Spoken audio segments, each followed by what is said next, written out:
Hello everyone, আবার new একটা video নিয়ে এসে পড়লাম। আজকে বানানো হবে এগ কারি।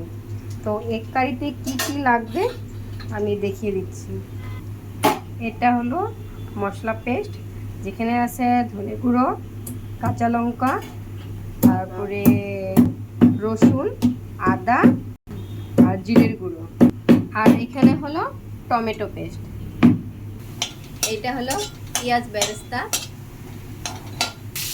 যে তেল গরম হয়ে গেছে, এখন ডিমটা এখানে ছেড়ে দিয়েছি। লবণ হলুদ পড়বে এখানে।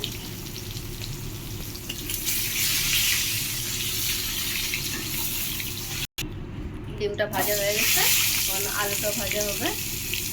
আলুটা একটু লাল লাল করে ভেজে এটা নামানো হয়ে যাবে।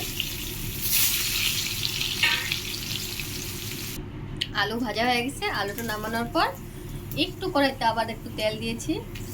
তারপরে এই যে গোটা গরম মশলা পড়লো, এখানে আছে দালচিনি, লং, ইলাইচি। এটা একটু ভাজানোর পর পেঁয়াজ কুচি,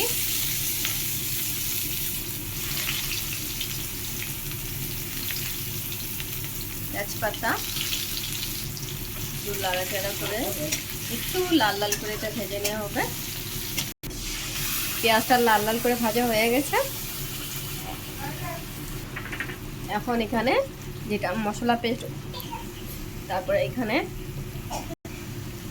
মশলাটা দেওয়া হয়েছে, তারপরে পড়লো হলুদ। মশলাটা একটু ভাজা ভাজা হবে। মশলাটা একটু ভাজা হয়ে গেছে, এখন এখানে টমেটো বাটাটা দেওয়া হলো। আবার একটু নাড়াচাড়া করা, এটা একটু ভাজানো হবে। মশলাটা একটু ভাজা হয়ে গেছে, এখন এখানে পড়লো কয়েকটা রসুনের কোয়া, কয়েকটা কাঁচা লঙ্কা অ্যাড করা হলো। এখানে এখানে গোলাপ জল আর কেওড়া জল অ্যাড করা হলো।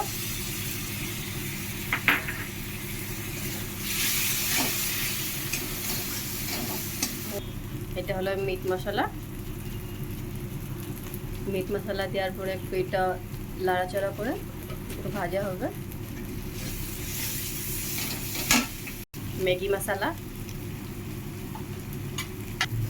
এখানে একটু আলু অ্যাড করে এখন মশলাটা আর একটু ভাজানো হবে। একটু হালকা জল পড়বে এখানে, পরে একটু আলুটা কষানো হবে।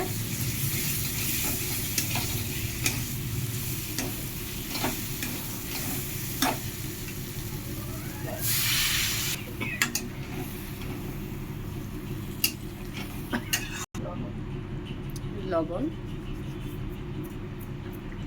একটু আলুটা কষা হবে। এখন কষানোর পর ডিম দেওয়া হবে। ডিম,